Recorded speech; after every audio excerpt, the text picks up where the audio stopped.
इस लाइफ में हमें कुछ ऐसी चीजें दिख जाती हैं जो लिटरली किसी सपनों से कम नहीं होती। जी हाँ, ऐसा मैं क्यों बोल रहा हूँ, इस वीडियो को देखने के बाद आपको भी अच्छी तरीके से पता चल जाएगा।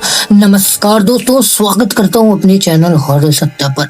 आज मैं आपके सामने एक ऐसी रियल इंसिडेंट हुई थी घटना की स्टोरी लेकर आ गया हूँ, जिस स्टोरी को आप इस ठंड भरी रात में ब्लूटूथ लगाकर ब्लैंकेट ओढ़ कर देख रहे हो तो लिटरली मजा पा जाओगे। जी हाँ, आइए आपको फुल डिटेल्स में इस स्टोरी की तरफ लेकर चलता हूँ।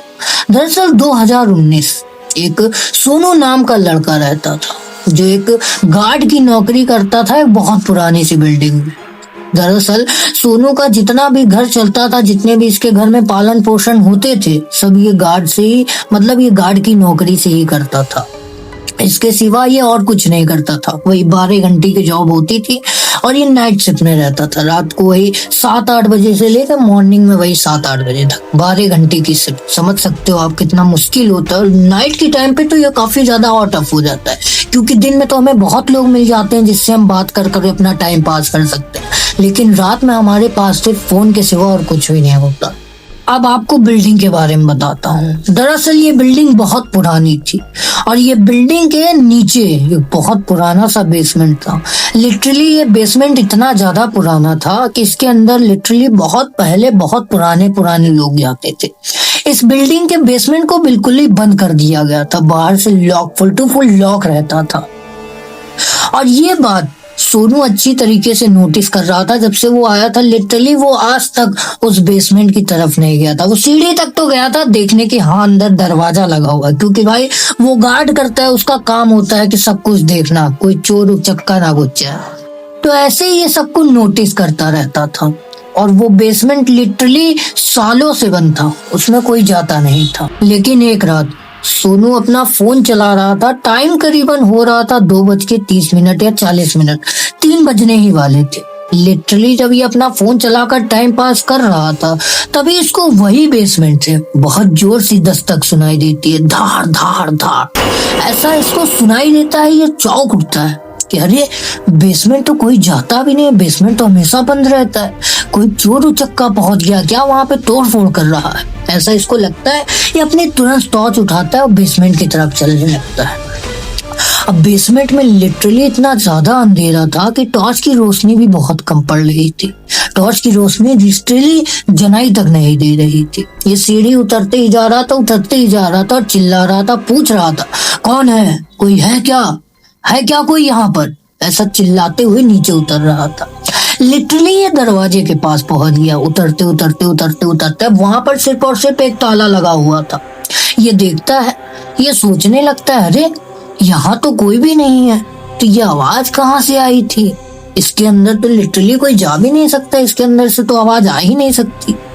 इसने क्या कहा कि चलो छोड़ो, हो सकता है मुझे नींद आ रही है, मेरा वहम हो सकता है।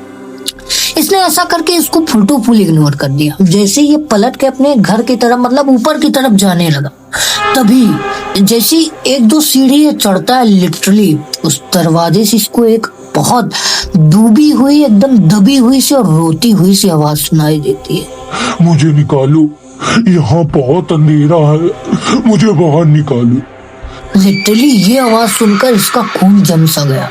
कि वापस मुड़ता है, उस दरवाजे की तरफ देखता है, दरवाजे की तरफ लिटरली कोई भी नहीं था। अब इसको ये चीज कंफर्म हो गया था कि अंदर से कोई तो बोला है, क्योंकि भाई ये सपना नहीं हो सकता था, ये इसको रियल सा लगा था बिल्कुल। इसने अपने आप को एक चिकोटी भी काटी कि मैं कोई सपना तो नहीं देख रहा, लेकिन वो सपना नहीं था, लिटरली अंदर कोई था। बट ये सोच रहा था ये दरवाजा तो सालों से नहीं खुला है, इसके अंदर कोई जा कैसे सकता है। तो इसने बड़ी हिम्मत करके जो अपनी टॉर्च ली थी, इसने क्या किया, एक बार चेक करने के लिए जो दरवाजे के नीचे छोटा सा गैप नहीं होता, ऐसे करके नीचे टॉर्च लगाकर देखने लगा कि अंदर कोई है क्या। लिटरली जैसे इसने टॉर्च लगाकर जैसे ही देखा है, लिटरली इसको वहां पर क्या दिखाई देता है कि 4 फिंगर वाले हाथ जमीन से बाहर निकले हुए थे, जो एकदम बहुत काले पड़े थे। लिटरली वो पूरी तरीके से कटे थे, कहीं कहीं से लाल पानी बह रहा था, और इसने बहुत सड़े हुए से हाथ और 4 फिंगर वाले, सिर्फ 4 फिंगर वाले 2 हाथ थे। लिटरली वो जमीन को ऐसे खरोच रहे थे। एकदम पूरा तरीके से उसको खरोच रहे थे। जैसे ये देखा है इसकी हालत खराब हो गई है और ये भागते भागते ऊपर पहुंचा है। लिटरली इसने पीछे मुड़कर 1% भी नहीं देखा। इसकी हालत खराब हो गई थी कि अभी मैंने अंदर ऐसा क्या देखा जो मैंने अपनी लाइफ में आज तक कभी नहीं देखा था। अब ये ऊपर पहुंचता है, बैठ जाता है। लिटरली ये टाइम पास करने लगता है कि अब सुबह हो जाए बस, किसी तरीके से सुबह हो जाए बस, क्योंकि इसने जो नोटिस किया था इसकी वजह से बहुत ज्यादा सा डर सहम सा गया था जो इसने अपनी लाइफ में एक्सपीरियंस किया था। अब जैसे ही सुबह होती है, सुबह वहाँ बिल्डिंग का मैनेजर आता है। ये मैनेजर को लिटरली पूरी बात बता डालते हैं कि रात में साहब वहां से बहुत तेजी से आवाज आई। मुझे लगा कोई चोर उचक्का है जो दरवाजा तोड़ रहा है, लेकिन जब मैं अंदर गया तो लिटरली वहां पर कोई नहीं था। और तब भी मुझे आवाज सुनाई दी तो मैंने टॉर्च लगाकर नीचे से देखा तो वहां पे किसी का बहुत हाथ एकदम जमीन घिस रहा था। और इतने बड़े नखून थे कि पूछो ही मत, एकदम हाँ पूछो मत, वो इतना बुरा सा हाथ था। ऐसी सारी बात बताई। मैनेजर कहा है कि तुम चाबी लेकर आओ, चाबी लेकर आओ, अभी चल के देखते हैं अंदर कौन है। चाबी लेकर आए, तुरंत ये लोग टॉर्च वॉर्च लेकर पहुंचे। मैनेजर इस सोने अंदर गए हैं, लिटरली ताला खोला है और ताला खोला है तो जहां से वो हाथ निकले हुए थे वहां पे लिटरली बहुत ब्लैक होल सा बना था। वो लिटरली एक गड्ढा टाइप सा हो गया था और वहां पर बहुत खरोच के निशान थे। लिटरली वही होल से ऐसा लग रहा था जैसे कोई बाहर निकलने की कोशिश कर रहा है। और वो खरोच के निशान इतने दूर तक गए थे, एक कोने तक गए थे। मान लो ये दरवाजा है, अब एक कोने तक गए हैं ये खरोच के निशान।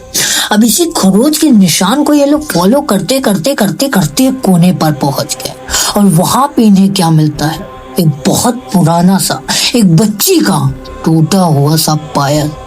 जी हाँ, एक बहुत पुराना सा टूटा हुआ पायल। और इसके पीछे की मिस्ट्री अभी तक लिटरली किसी को भी नहीं पता। मुझे भी अभी तक लिख कर नहीं भेजा गया कि इसके पीछे की मिस्ट्री क्या थी, वहां पे क्या हुआ था, क्या नहीं हुआ था, वहां पे कौन फंसा है। मुझे लिटरली जितना लिख कर भेजा गया था उतना मैंने आपको बता दिया है। और ये जो स्टोरी मैंने आपको सुनाई है ये लिटरली किसी और ने नहीं, सोनू के छोटे भाई ने इंस्टाग्राम पर लिख कर भेजा और कहा कि भाई अपने यूट्यूब चैनल पर बताओ, सबको एक सीख दो, कुछ सीखने को मिलेगा। तो ये जो स्टोरी थी अभी तक मिस्टीरियस ही चल रही है। अगर कभी इसे मुझे फुल डिटेल्स में पूरी स्टोरी मिलती है तो मैं लिटरली इसका पार्ट 2 जरूर बनाऊंगा। तो इसी एक नोट के साथ मैं इस वीडियो को एंड करना चाहूंगा। वीडियो आपको थोड़ी सी भी अच्छी लगी तो एक लाइक कर देना, चैनल को भी सब्सक्राइब कर लेना ऐसी और हॉरर कंटेंट देखने के लिए। और हाँ, मेरी इंस्टाग्राम की लिंक आपको डिस्क्रिप्शन पे मिल जाएगी, वहां पे जाकर आप लिंक भेजना ताकि अगला नंबर आपको आपके साथ या आपके परिवार वालों के साथ कोई भी ऐसी रियल दुर्घटना है, कोई इंसिडेंट या कोई भी स्टोरी है तो मुझे लिंक भेजना ताकि अगला नंबर आपको। मैं मिलता हूँ किसी और वीडियो में, तब तक के लिए गुड बाय।